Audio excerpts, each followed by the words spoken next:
Hello friends, I'm Nikhil and welcome to my channel, The Master Shot.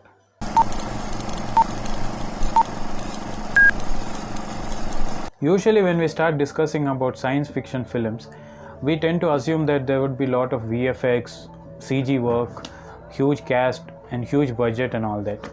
But they are just assumptions. So today we are going to analyze an innovative film, a science fiction made in a small budget. Today's analysis is about the movie Cargo, which is basically a Hindi language film written and directed by Aarti Khado, and this got released on Netflix on the 9th of September. Before going into the plot, I would like to give some background information about this film. This film is set altogether in a different universe, where there are humans as well as demons, Rakshas.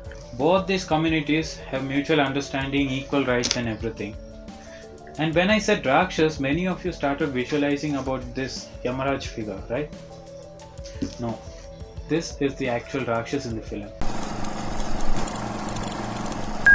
So the movie begins in the year 2027, where the humans and Rakshas, they have signed a treaty, Rakshas Manushya Peace Treaty, and they are in good terms. As part of this treaty, the Rakshas community have started a company called PDTS, which means Post-Death Transition Service, and as part of this program, the company has sent few spaceships in which there are demon astronauts. So what does this demon astronauts do? They basically recycle the dead bodies for rebirth. This process of rebirth is called post-death transition service, and the dead bodies are called cargos. So this movie is presented through the point of view of a demon astronaut by name Prahasta. He's been living in the spaceship for the past 75 years doing PDTS service for the company. So how his approach towards life changes when a new recruit is sent to assist Prahasta in the spaceship forms the story. I like the way how the director has modified certain concepts or belief, I would say, through this film. Like for example, in this film there is no concept of heaven or hell.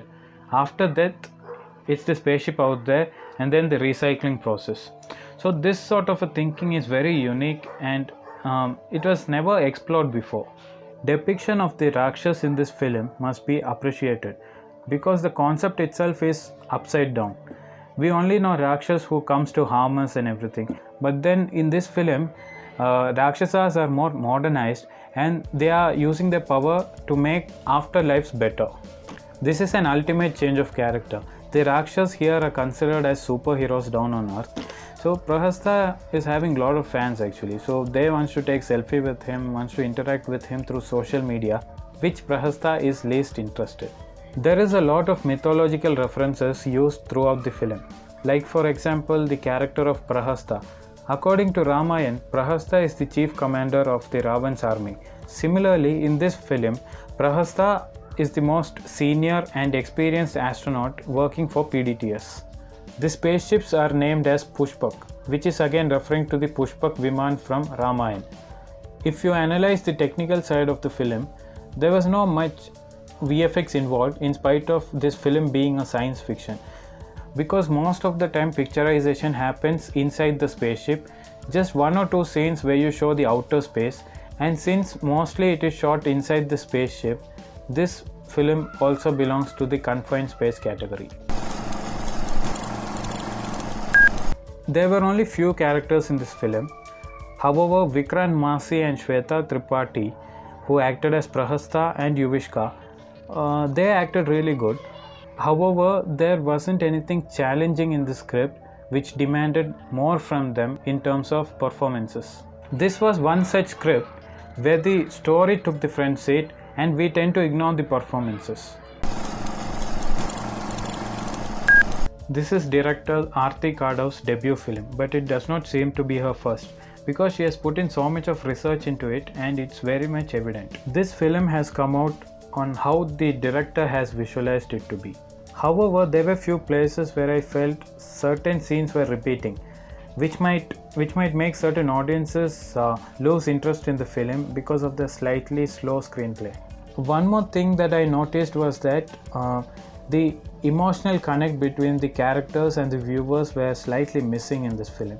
Overall, this film is a good quality film and is definitely for those who likes to explore a unique style of filmmaking. Cargo is a blend of science fiction and Indian mythology.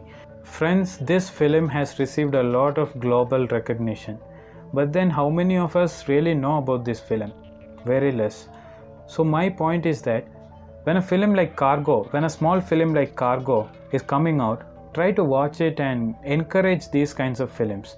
Only if today we encourage these kinds of filmmakers and these kinds of small experimental films, only then our industry will grow. Okay guys, that's it for today.